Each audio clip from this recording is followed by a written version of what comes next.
I loves me some 1 degree of Chunky B.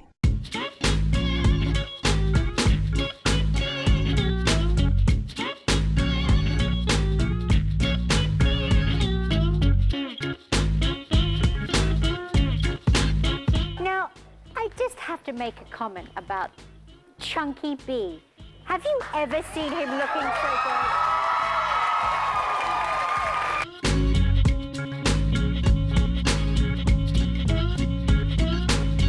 The panel then includes actress Lainey Kazan, comedian Chunky B, and Playboy TV host Julie Strain. Chunky? What was the question?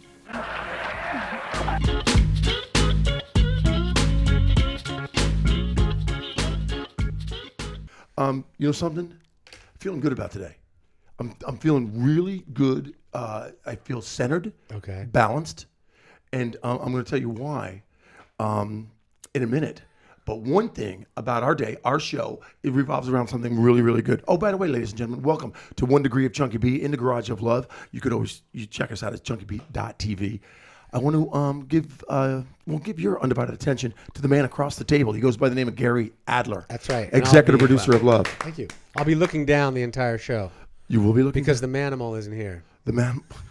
How come I can't say manimal? I don't know. Is it manimal? Manimal. Manimal. It's a cross between a man and an animal. Remember that show from the 70s? Yeah, fucking Manimal. Right on. Anyway. Okay, he's not here. Andy Davey, who's normally doing it. So our executive producer is multitasking. That's right. Directing, technical directing, associate directing, and executive producer of Love. And I think. Thank you, Chunky. I appreciate that. And remember, folks at home, drink the duck.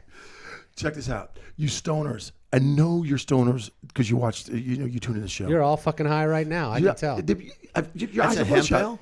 That's a hemp ale. It's a hemp. Yep. Right. It's called Stoner Duck? Yeah. Yep. Stoner Duck. Killed 2 ducks with 1 stone.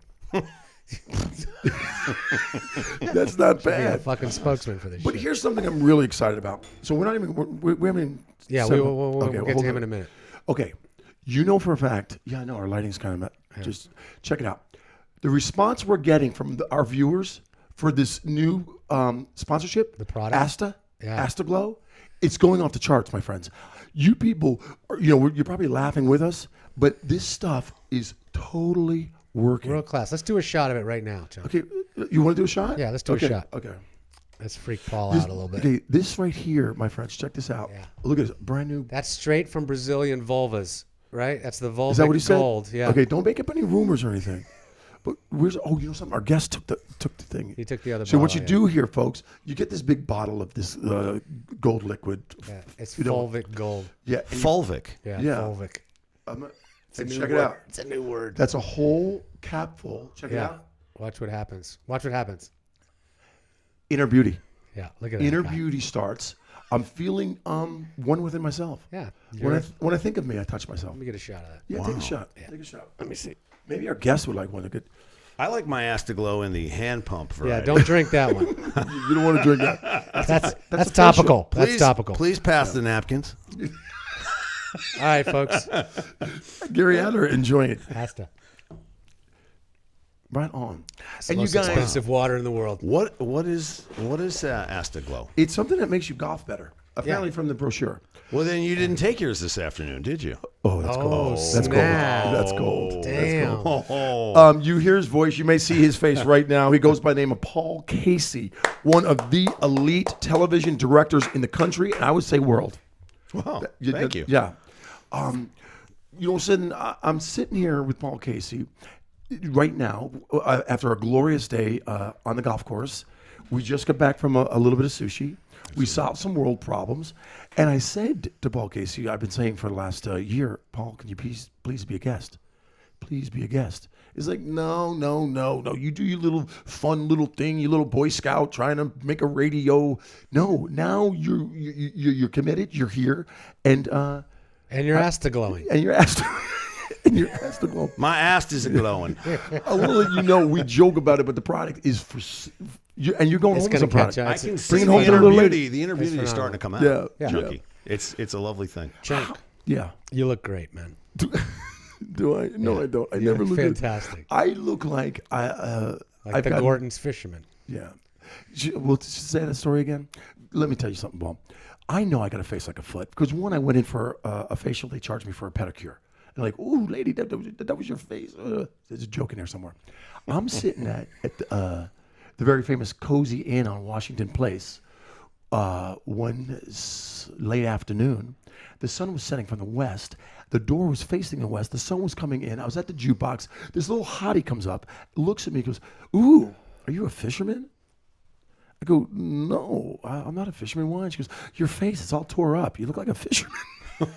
Wow. Hello. So I banged her. I made her chum. Dude, welcome to the Garage of Love. And, do we have a set format? Are we going to go into, I don't know what we're doing. But I think it's important for me to have you here to, one, tell you how much I appreciate your friendship, your guidance, and how long we've known each other. It's been a while. We're just sitting here before the show started, and we're going on 17, 18 years maybe? Something like that. As I told you before, I don't really remember a lot of stuff. So but it's been a while. It's been like at least 15 years. I've never shot camera for you though. No. I've always been your warm-up guy. Is that on purpose, Paul? Yes. I've I've liked him too much. Before I knew what his skills were, I thought, you know what, I like this guy too much to bring him on. Gary, I want to let you know that you're probably going to be working with him someday. Hopefully Gary will hire you. That'd be awesome. He's a game show expert too. Terrific. Oh, is that right? Yeah. He actually do a lot of game shows. But check this out. He seems like a nice guy. Yeah. He is a nice guy. But if you don't know him and you don't know that he's coming at you with nothing but good intentions, you can crumble. Really? Under his seems like a nice guy. Oh, no, you have to hear him in the booth. You're just going. I mean, if you didn't know Paul, you could walk out of there with a stomach ache with just nerves. Of just like, That's why I got the screen turned towards me. I don't want him fucking with my shit. Dude, you should have been on camera. Hey. Right. I'm watching. But you do scream. You enjoy yourself. You bring everybody involved. Maybe screaming is not the word. I don't think screaming's the word. What would it be? I don't think screaming's the word. I get excited about what I'm doing and when we're doing it, and no matter, like right now I'm working on a live show. It's we are completely flying without a net, but in all of the shows that have led up to that, one of the things I've always tried to do is treat it like it was a live show and cut it like it's a live show. And insist that my crew people engage in it like it's a live show. So, yes, I can ride somebody who's not paying attention. There's no doubt about that. But I think people know going in that that's what I ask of them. So now let's say, and this is probably more of just us talking television. When you do have somebody, a camera operator, that is just not up to snuff. Yeah. Do you hold that grudge, or do you like walk after the show and say, okay, listen, forget about it. Don't worry about it. It's. I wouldn't say it's a grudge. You have to, at some point, you have to make a decision. Does this person work in the scheme of what I'm trying to do here? In the scheme, it's like putting a team together. Right. So you're only as strong as your weakest link. So if you got a guy who's really like bringing you down and being a distraction, then, because whether it's from a lack of skill or from a lack of paying attention or from having a different agenda from everyone else, then, there's a time when you got to say, I got to make a change. And, but there might also be a guy who might not be, an A+ talent who brings something to the entire team that, that makes it worth him being there. Right. And sometimes it's also, as you know, sometimes it's easier to know what you've got going into a shoot day than it is to say, all right, I'm going to get rid of this guy and take a chance on somebody else and not know what you're going to get. So gotcha. It's kind of a little tap dance. There's so much more other stuff that I would want to ask you, but let's get into what we call, let's get to know Paul Casey. And How long has he been directing? Yeah. Well, first of all, let's just quick series of questions. Where were you born? Or Teaneck, New Jersey. But what year? 1959. Mom and Dad? Don and Maggie. Still alive? Dad is. Where was your first apartment on your own? First apartment on my own was on 77th between Columbus and Amsterdam. What's your favorite color? blue. How old were you when you lost your virginity? 16, When was maybe the, 17. when was the last time you took a pee in public? Oh, recently. That's what we call get to know Paul Casey. I don't think anyone was watching, but it was out in public. Yeah. When I first declared my love for you, which has been multiple times, I was really impressed that you went to Holy Cross. Yeah. And a lot of people have heard that school, but they don't understand the coolness, and it's not easy to get into. Were you like a good high school student? I was a good athlete, so I went there on an athletic scholarship. You did not. Yeah, I did. What were you playing? Track and field. Get what? What were you like in charge of cleaning the shot put? what were you doing? I was the one who had to put the Astaglow on the shot put. Such a dick, dude. Sorry, Astaglow. I love you. You look what you're doing. You're doing. Please the pass the napkins. No, I was a middle distance runner. I ran the back in that day it was the 440 and the 880. Yeah. What was your time in 880? My best time ever, 154 point low. Really? I ran 153 once in a relay. I did a 206 in my senior year in high school. There you go. I just made that up, but it sounded good. All right, check it out. Gary's over there going like, "What are you guys doing?" It's not that good. When you going to Holy Cross, were you in production? Were you in the like communication department? No, never. I was an English major, English literature. What made you get into television?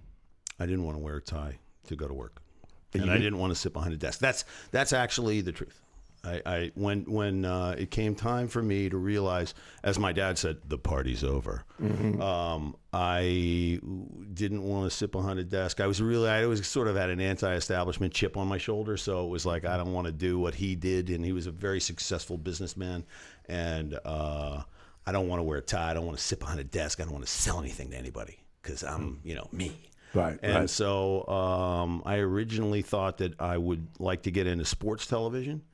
And all I really wanted to do when I got out of college was live in New York City. So I got a job, and my first job that I got, I did a couple of little things, but about, I'd say 6 months after I graduated from college, I started my first day as the overnight runner at Good Morning America. And that date was January 6, 1982.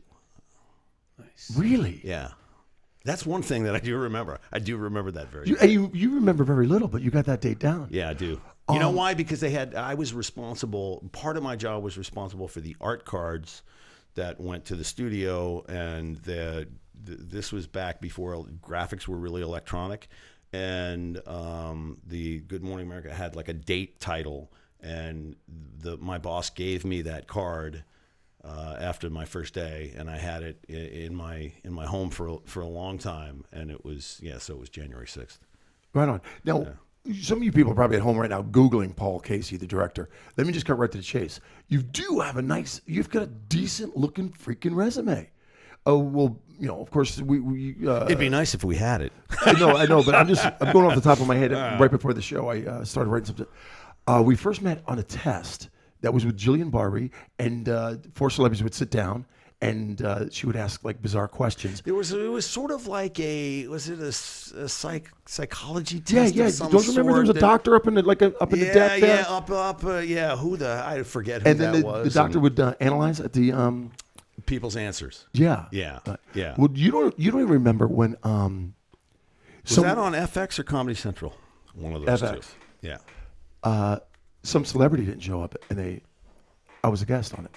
Is that right? You don't remember? Because I can tell you, telling you. When we saw it, we watched the show together, and when I was introduced by Jillian, I turned around and waved. And you're like, you never turn around. They introduced you. So she got this. When they took my camera, I know we're having a lighting problem. No, go ahead. Okay. So I was on that, and I can't remember who the executive producer. What's that? It's on the open of our show. No, Talk Soup clip. Right. Oh, that's right. Oh, that's what I was getting at.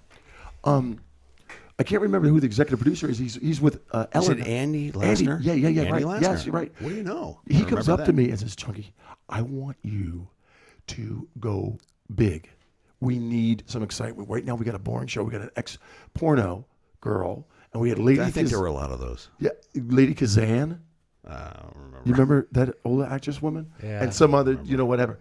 So I went out. And then the next day they featured my happy ass on Talk Soup. Yeah. And they said how rude I was. I was a non. Aisha Tyler was hosting. Aisha Tyler, right? She was hosting it, and we tracked her down. You remember? I brought my phone on, like, look how you dogged me. Yeah. She gave you air quotes. Yeah. Chunky B. Yeah. For any of our friends who might be watching, that show was where I developed the saying, "A two shot will never hurt you," and that was actually directed Hang to on 1 second. Let me Reed, get to that. to There Reed we go. Samuel. Yeah, too short. there you go. Never hurt you, Reed Samuel, because we didn't have enough cameras to cover all of the singles with people, and so we would switch one camera. So we'd have two people sitting on the sides and Jillian, and so I had a singles and a two shot on one side, and on the other side I only had either a two shot or singles. And it was very fast, rapid paced conversation, and so I would always say to the guy who had two guests and only one camera, two shot will never hurt you. Two shot will never hurt you. And Reed, if you're out there, Reed doesn't watch this. Okay, Dr. Phil, you did Sex Wars with J.D. Roth was the host of that. J.D. Roth. J.D. Roth, J.D. Roth, great guy, Love that guy, great guy. Yep, and. Sex Wars was actually a lot of fun. I remember how hard you worked with the crowd. We did 6 shows on a Wednesday on the CBS lot, and there was a huge audience. There was probably but it was on 300 people out in the round. Yep. And they were all coming in from rehabs and stuff like that. I mean, that was the shabbiest looking group of people in that crowd, and you had your work cut out for you. You were waving that fucking towel and how much candy did he throw out of his pocket? And working a lather. That was. Chunky's the best cheerleader in the business. Yeah. Dude, I'll cheer like a motherfucker. We had a good time on that show, and not to bring everything down, but the executive producer of that show, who that was the first time I ever worked with him, became a very dear friend of mine, Howard Schultz, who passed away this year. So crazy story, right? Yeah, it was on vacation. Had an aneurysm, and was a healthy, successful family man, and went down on the beach in Hawaii. And so you just never know when that's going to happen. So every moment is precious, ladies and gentlemen. Every moment. Okay, we know that you. Bill Maher is your, that's your my pride gig joy right now. Yeah. But you've had legendary game shows, Newlywed Game, Dating Game, Newlywed and Dating Game, and as a matter of fact, those were when I first moved to L.A. in 1994. I worked for about 6 years and never had a show that went longer than what was your one first season. One? It was called Judge for Yourself, Buena Vista Television, and it was in 1994, and there were just a shitload of daytime talk shows that went on the air that year, and the host was Bill Handel. Bill Handel, the radio guy from KFI. Bill Handel on the Law. Handel on the Law, and KFI in the mornings, and boy, that poor guy. He was a really good guy, and he had a rough go of it because he's a little overweight and he's bald, and and he's out there and who Mark Wahlberg, the who we all know, who does his stuff for the Antique Roadshow right now. Right, he's the one the other Mark Wahlberg, not the movie Mark star, the Wahlberg. TV's Mark the Wahlberg, TV star, who Mark gave Wahlberg. me my first break. That's right, and a great guy. So he was coming out with his. I think it was his talk show was coming out that year, and he was young, and they did that in New York. Like they had all of this. Didn't they do? I don't know. I thought they did it out here. Anyway, Bill Handel was he just got beat up by the. He's a radio guy, and he knows it. Well, and it was like it's like they all of a sudden we've got this guy out there who's a radio guy doing this TV show in the daytime, and it was kind of like it didn't really work, and he took a beating, and so I had moved out here. Lock, stock, and barrel I just moved the year before from New York City to Darien, Connecticut, and moved out here, lock, stock, and barrel, signed a 3-year deal. It was my big break, and the show got canceled after 36 weeks, and I was like, oh, what the fuck am I going to do now? Okay, you got paid out on the 3 years? Nope. No. How excited were you at this time of your life? You're moving, you're saying, okay, it's time to go west. You're done with the Big Apple. I Well, wasn't done with the Big Al. I know. My plan was to come out. This is how stupid I was. I still thought that New York was the epicenter of the universe, and it was the only place I ever wanted to be. Some people still think that. And yeah, but if you're a television director, LA is a much better place to be. I mean, there are good jobs in New York, but it seems like there's 20 in LA for every one that there is in New York. So my plan was to come out. Yeah, I got my big break. I was going to come out and do this show for 3 years and then move back and work and live in New York. So the interesting part of the first year that I lived here, I had tacked LA like a tourist, and I had 2 little kids, and I fell in love with LA. It was like I was, I used to laugh and say. But did you settle into Pasadena right away? What Yeah, part pretty much. Yeah. You know why? Because I'd moved out of New York, and I bought a house in Connecticut with a little bit of land and neighbors and a place to raise my kids. And when I came out here, and somebody who knew me well from New York said, "Do not live at the beach. You won't be able to handle the commute. It's just too crazy. It's too and I was not like a car driver really. It was like 1 year in Connecticut after 11 years living in New York. That was the first year I had a car. So. Then, it's like I thought it would be hip and cool to live in the Hollywood Hills. And then I thought, it's like, where are my kids going to learn how to ride a bike up there in the Hollywood Hills? It's like they're going to kill each other. So Pasadena kind of felt like back east. It felt a little more like home, and was a nice commute into Hollywood for me. Yeah. And so I've lived there for 20 years now. So crazy. What's the craziest thing that's happened while you've been directing? Anything happen to an actor? Anything happen on set? Anything happen behind the scenes? No, not really. There haven't been a ton of crazy things. This is Paul Casey dodging the question, right? Because he's being a politician right now. Because I know for a fact he's got fucking stories, but he's got to play it safe because he knows everybody's going to be watching. No. I have some. I mean, on Real Time, I think it was early this season that we were, it might have been our second or third show back. We were counting to go to air at 40 seconds. Our whole switcher went down. So we're on a live show, right. 40 seconds to air, and everything goes down. Well, people that don't work in this business, think of your place at work and think of what's the biggest thing that can go wrong when the switcher goes right before a live show. That's pretty much, unless your host has a heart attack and dies on air. Yeah, that's basically the phone's going out, the computer's going out, everything going out, your cell phone, everything but the lights are on. Is someone still counting? By the way, like when that happens, is the intern still going 39? Just keep going. 38. One of the things that was important for us is to know exactly, from those 40 seconds in, how close we were coming to air and what we were going to do, and what, that was, we came up.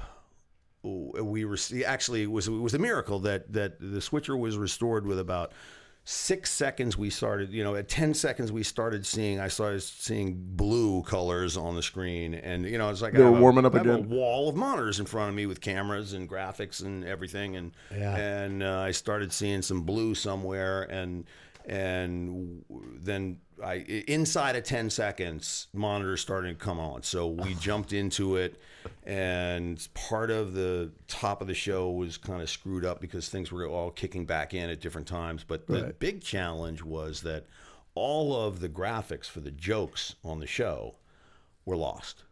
So now my technical director and I've got to direct and cut a live show, and he's got to hit all the buttons, but at the same time he's working another hand trying to restore all of the graphics and get them fed into his switcher. And that was like, that was one of those nights where it's like really kind of cool.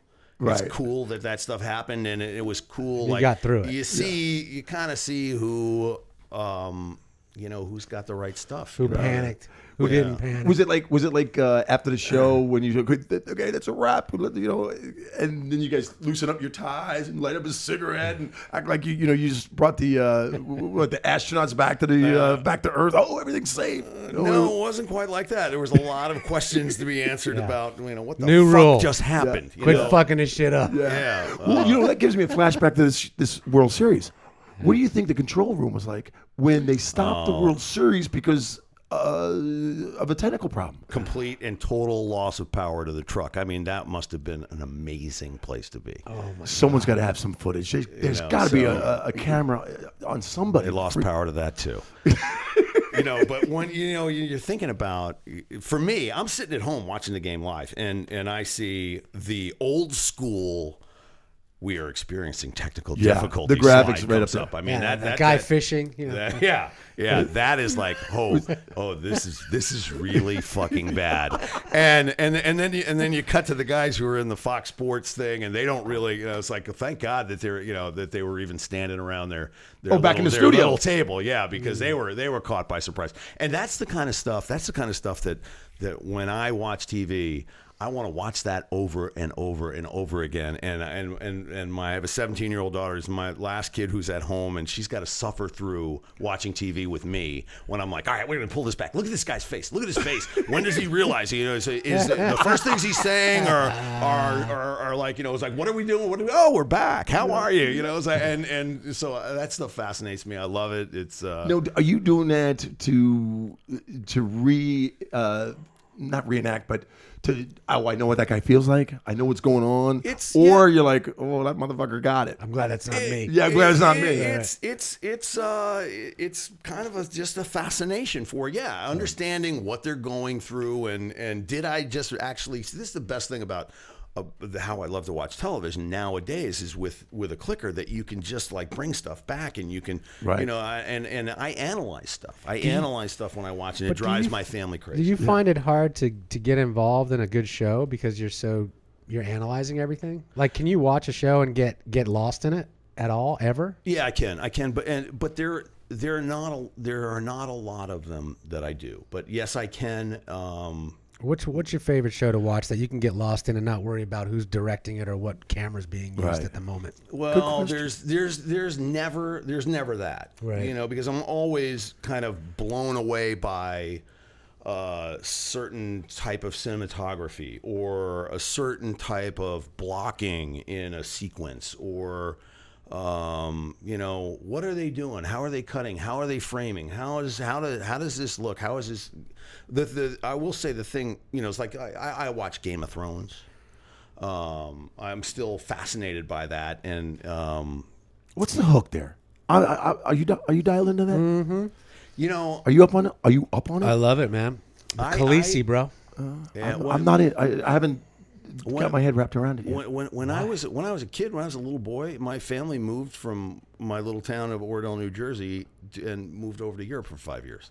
And so from second grade through sixth grade, we traveled whenever we could all over Europe. And so like I was in and this is in the late 60s. I was in like castles and I was fascinated by all of that stuff. I did not know this about you. Anything that might take place in a castle You're absolutely like fascinates me. So that stuff fascinates me. Although what was it? My wife was the thing about Game of Thrones when the dragons when they finally were riding dragons and I turned to her and I said I think I might be out of this. Just checked out, right? Just jumped the shark. I think I might be out of this. And she's like, oh, so you've been good with everything up until now? Yeah, and now it's a flying dragon. I said the same thing when the dragons first appeared on the show. I was like, that was the first time they introduced the fantastical element, because up until that moment, they would go down to these dungeons, and you would see T-Rex skeletons like in the walls, and they'd be like, "That's the dragon." Yeah. And you'd be like, "Okay, so now I understand that they sort of thought maybe they were dragons, but then the fucking dragons showed up, and I told my wife, I can't do it anymore. I'm done. It just took me out of the whole thing." Yeah. Yeah. Is it like a How to Train Your Dragon? Did they, It's exactly like that. It's a cartoon. Okay, all right, but have you seen the show that's on? think it's on FX. It's by the guy who did The Executioner? The Black Bastard Executioner? Executioner. Did you Executioner, see yeah. the first I haven't episode seen of it. that? No. All right. Well, like I don't like to talk badly about the TV or whatever, but I mean that's pretty bad. There was a dragon sequence in that, or a dragon comes out of some guy's chest, and it was like it's like, okay, if Game of Thrones does it on a scale of 1 to 10, they're like right in the 9 and 10 zone all the time. And this was maybe negative numbers. It was really pretty goodness. cheesy. It was, Yeah. and that's one of those things that's so bad Yeah. that it's interesting to watch. Although we talked about this a little bit on the golf course today. I said, I was like, as I get a little bit older, I have so much less time for paying attention to stuff that's so bad that it's good. So That's right. That's right. He's full circle. That's what they talk. That's what they say about our show. We were talking about Pete Rose. Okay. And he was like, well, what's your take on Pete Rose at Fox? I go, well, first of all, I grew up with Pete Rose. I was a Cincinnati Reds fan, and boom, boom. Yeah. And I said, yeah, but he's so bad, it's good. He's like, no, I don't have time for that. That whole like, ooh, wow, it's bad, it's good. No, he just like cut me right off. Yeah. And you know something? We're gonna take a short break, but I don't want you guys going anywhere. I want you to go on the computer, email all your friends, and say, "Oh my God, Paul motherfucking Casey is on 1 Degree of Chunky B." And the reason why you want to tune in after this break, Paul Casey's going to tell us who his favorite camera operators are and who the top 5 that he would hire after this break. See if you're on that list.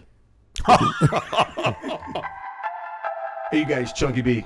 1 Degree of Chunky B in the Garage of Love. And if you want to get your quack on, you go to Venice Duck. And I'm not even kidding. This is a good beer. Tell your friends. Don't be afraid to get your quack on. Dude, this is actually a really good beer. It's fucking great beer. You're so lucky. Oh shit! I'm still recording. Hey, you guys, music provided by Play Up Music. That's playupmusic.com.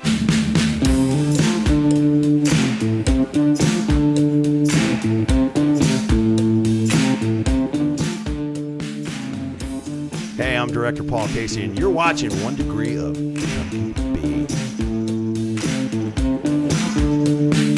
Black is the night that holds you down. Black is the night that holds you down. Okay, we were just talking about how smooth and delightful Yeah. Asta Glow. You remember when we first started talking about this? We called it Asta. What did we call it? Astra Yeah, it's Glide. Asta. Yeah, I Because know. Asta is some kind of like really good something for your skin, It's right? a seed or something, an enzyme that they found in the jungle, Right. and so they put it in this black thing, and it looks good. So you.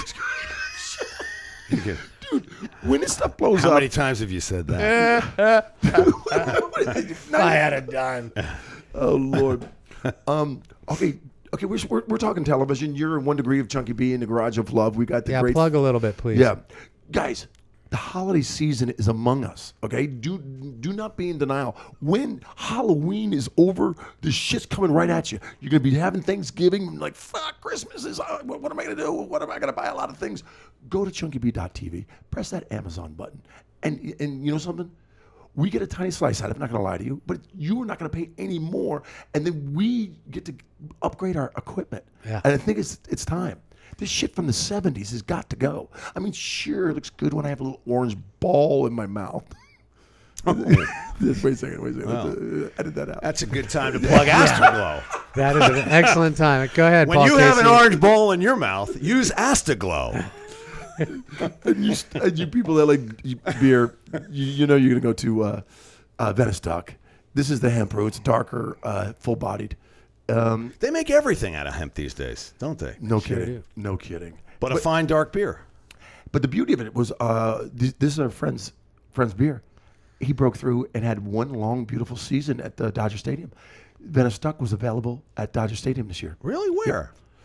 On the Loge. Yes, on the Loge deck. Yeah. No kidding. Yeah. I have seats on the Loge deck. Do you really? Yeah. Well, if you drank beer, you probably would have enjoyed one of these. Yeah, you know what? I drink water at the Dodger games, and I try to keep my water consumption per game under $50. So that's like Right. 2 or 3. Can you sneak a two or bottle three in? bottles of water. That's tough. No, you can't. No. Yeah. It's fucking expensive It's going to expensive. games. It's expensive. Well, you know why he doesn't mind the expense, Gary? Why is that? Because he's a director. Yeah. Directors make money. What kind They of make money a you lot of making? money. What's Bill Maher paying you per episode? What's He's that? not going to tell you that. What? We're talking amongst friends here. Well, how much do you make? I make a couple shillings. Is that a word? I get paid in U.S. dollars. Do you? Yeah, Okay. but, Yeah. How do you go about negotiating? Or does your director do? I mean, does your agent do that? I have an agent who kind of does that for me, but there's I'm a member of the Directors Guild, so there's There is a scale. there's But you're not working scale, dude. You're too good for scale. it's You don't talk about that stuff. next subject. Yeah, there Bill, you go. Next subject. I love it. I love Yeah. it. Sometimes You know, it's it's fun. like- Sometimes it's fun to There's share an no awkward moment. there's no room for money talk in the Garage of Love. It's all about the You know love. what? Yeah, all about we're asking gonna talk love. about love, and you know what? I would do. There are jobs, and there have been times in my career that I would have taken jobs for nothing. Right. Sure. There won't be in the future. No. But there have back in been the day. times when I would have taken a job for nothing, just for Bill the Maher like? opportunity to do it. Right. What's Bill Maher like as a human being? Well, let me tell you what, he's brilliant, first of all. He's first and foremost, he's brilliant, and what he does every Friday night when we broadcast our show live is something that I am amazingly impressed by. Yeah. He is an incredible talent. He's a sharp cat. And a sharp cat is right, and he sets the very high bar for everybody on his staff, and it's a pleasure doing that show. Who's the best guest that was ever on that show? I don't know. I'll tell you what. I see the show in a completely different way than most people do. I'm out there. I get set for the show. I read a little bit of research about the guests who are coming on, and most of that is to establish for myself what connections the guests may have. Right. What somebody I might be able to get a reaction shot out of somebody because their opinion either differs, and usually it's better if it differs rather than it's similar. But it's like I watch the way I see the show and experience the show is so different from everybody else. I don't necessarily hear what I hear everyone saying is in and out and gone. So I can never, sometimes someone will say, "Hey, who was on the show last night?" And I'm like, "Yeah, I don't know. There was the guy on the left." Do you remember? There was Didn't Jack two guys. Galifianakis come on and smoke a joint? Yeah, that was before I was there. Oh, that was before you? That was before I was there. That would have been cool. That would have been.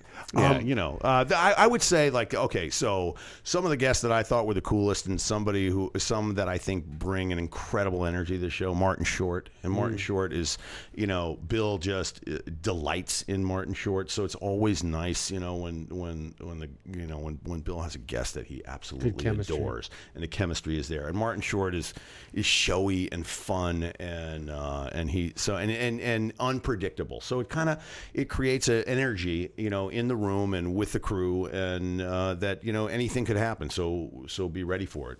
And recently, nobody on our crew knew that Martin Short was actually, I think, had brought his mother or something to the show and was sitting in the audience. And Bill somehow knew about it and stood up in the middle of it and did some kind of Martin Short impression.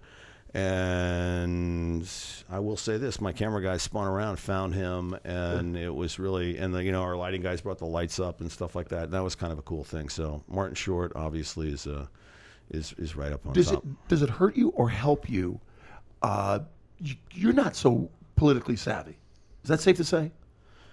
I would say that's safe to say. Yeah. I'd And say Bill that's Maher safe to is, say. isn't Yeah. he? Yeah. I mean, right. Yeah.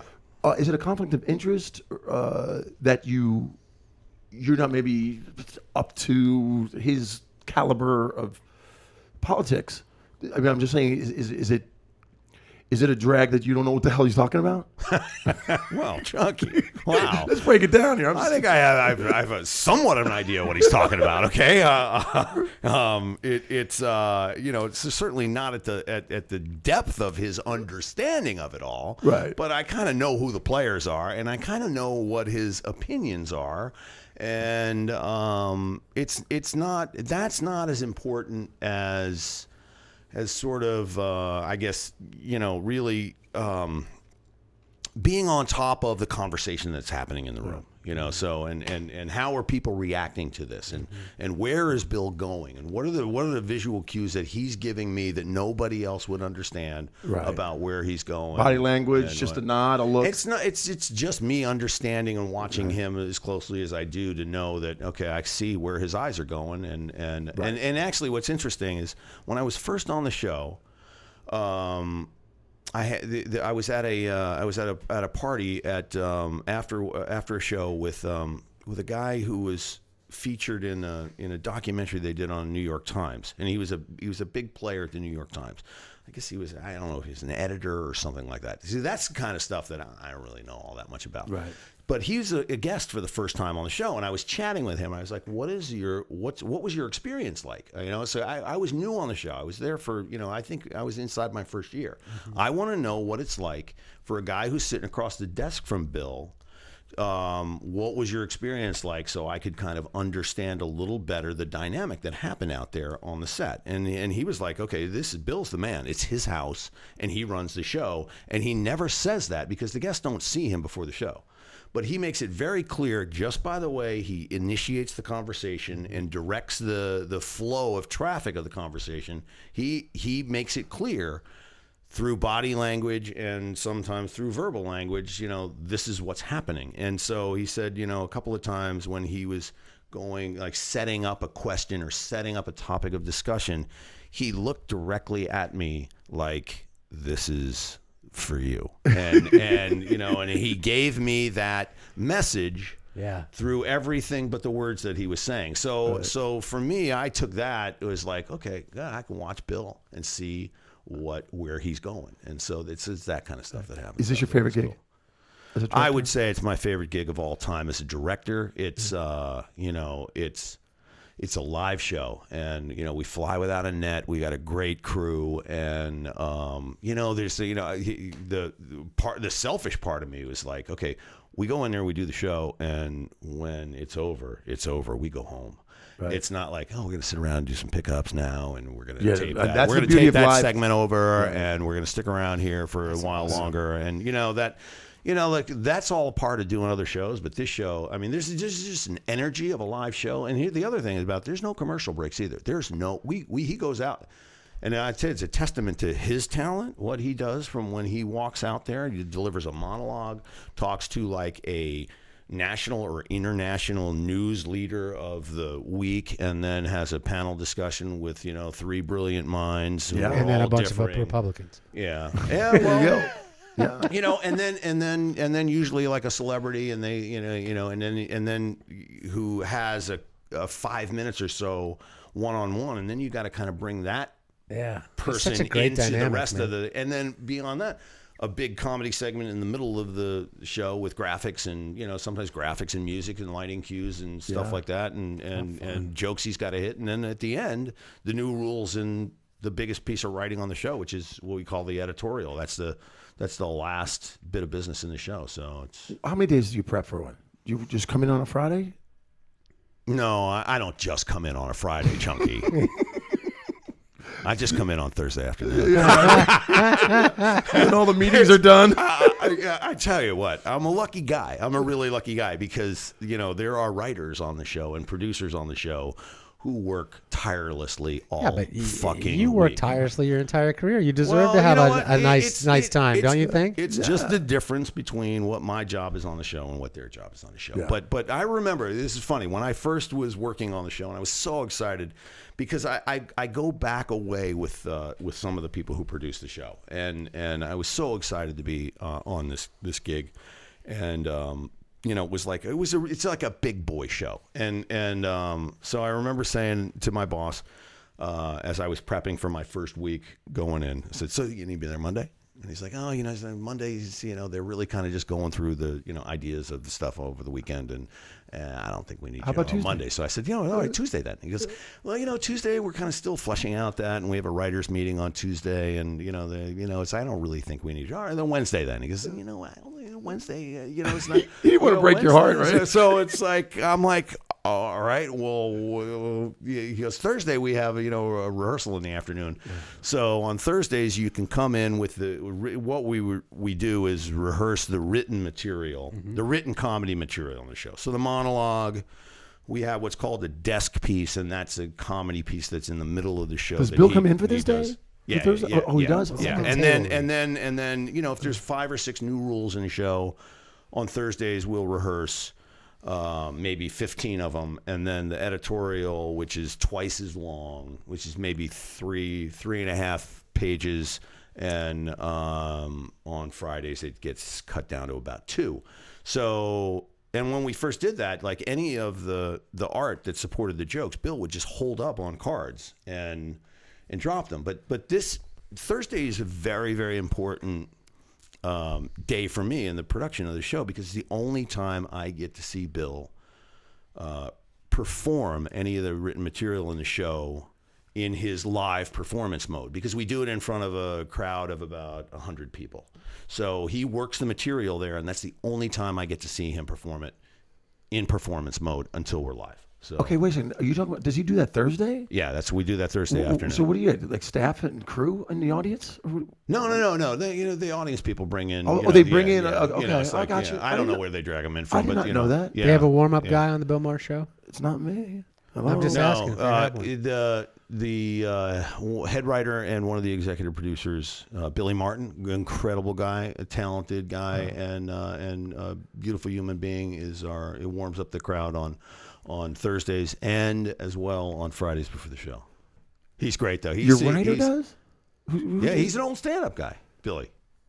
I tell you what, and one of the joys of this season, we started on using the graphics for the show on Thursdays. So the first 4 seasons I did the show, I would come in on Thursdays and sit in the audience and watch Bill. And I would have my script and I'd make notes. Okay, here's got a big laugh there. That got a big laugh there. And a lot of times I would come in on Friday and stuff that we rehearsed on Thursdays out, whatever. The monologue can be completely different depending on what happens, in the world of news and politics and entertainment and whatever. Right. So, but I used to actually get to sit and enjoy, and I, it's like Billy would warm up the audience, and he's using the same routine that, he did when he was doing stand-up 20 years ago or something like that.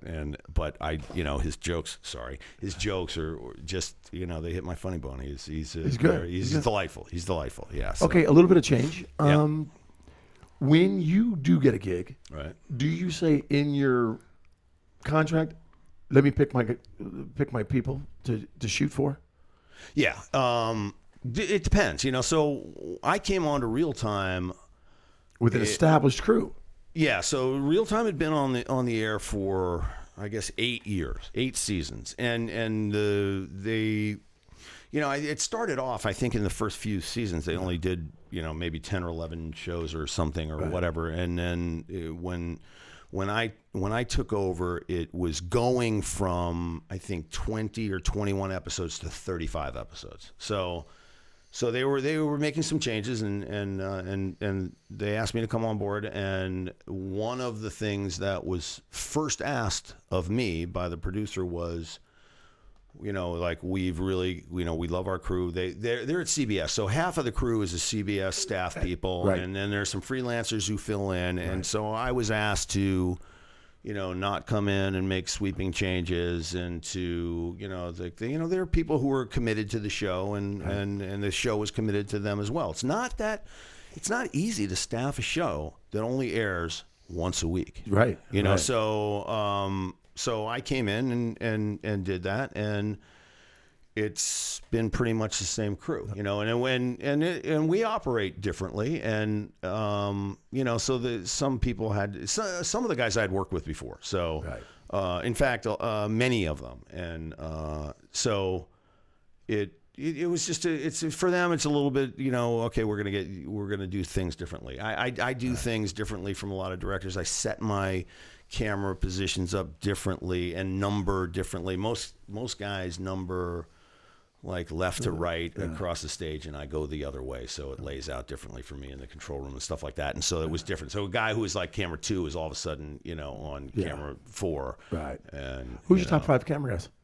Top 5 camera guys of all time: Chunky B, Chunky B, Chunky B, I Chunky knew B, you- and Jeff Chunky Banks. B. Yeah. Yeah. You know who my favorite camera operator is that I think that you work with? Dawn Henry. Dawn Henry's amazing. Isn't she great? Dawn Henry's amazing. I know she Okay, is. let me tell you what. Dawn Henry comes in and swings a jib for us. Yeah. She does. She's worked every camera in that room, and you know what I love the most about her is that I see her before the show, you know, meticulously preparing for the show. I really respect that. But if I were to go through the top camera people that I've worked with, do you know how many shattered egos there would be? How many hearts you would be breaking? Oh my God, the streets of Hollywood would be littered with shattered egos. Oh, I will say this though, with that question, you are a fisherman. You were fishing, bro. Yeah. You were fishing pretty hard just then. No. Oh yeah. But you see, the thing is, I know he knows so many people, and I could mention the names. Yeah, but let's make it interesting for our audience too. I'll tell you what, though. What's amazing to me is that I had a crew of people when I started a show 11 years ago that were like a major part of my growth as a director, and for the first 10 years that I was in LA, and I don't work with any of those guys, and not because they were left behind on a show that I was on and left, and so it's a whole new group of people, and you know, and I do a bunch of shows, and one of the things I will do though is if I go into a show that's new, I'll say I'm bringing my people in. Right. If I go into a show that's established, Sure. I will say, who do you have to have? Who do you not have to have? You know, and there's also things like, you know, talent may be comfortable with a stage manager, somebody out on the floor. It's, you know, there's always somebody who's going to get a gig. Okay, gotcha. So- Now, television in general, because we can sit there and do a sidebar and talk, you know, behind the scenes bullshit, all night long. But what do you love best about television? Why are you in it? I don't have to wear a tie. Ding, ding, ding, ding, Full ding. circle. That's right. Bring it home. Bring it home. Right on. You know what? I get to. What do you hate? What do you hate? What do you hate? You know what? There's not much I hate about it. There's not, and I got a really cool job. I got a really cool job that I don't know how I ever found it. I don't know how it ever found me. I have no idea. You know, it's like sometimes I really have to kind of like, you know, knock on wood and say, I was just a kid from New Jersey who didn't want to wear a tie and thought it would be fun to, you know, be the overnight runner. I love that. In fact, I will say this. I love that part of my story. I love the part of my story that was like, you know, I started on not the lowest rung of the ladder. I started on the dirt that the ladder's placed on, you know, for people who are climbing their careers. So I kind of like that part of my story. So I see runners nowadays, you know, and What's your you know, advice? 30 words or less. What runners? When they come up to you. You know, it's like I'm, you know, it's great to, you know, it's like, what else can I do? I'm starting to, you know, like rack up the years of experience, but you know, it's like I love to say, you know, so when I was a runner, Right, but you know what? When I was a runner, Yeah. you know what? Yeah. You know what? We They ran. They had time trials. But Shit like that. what do you say to, like, because you know kids come up to you and like, well, I want to direct. You know, I got a piece of advice early on that was, you know, important to me as a kid who, coming out of college, you know, thought he knew everything. And it's like, work hard and smile.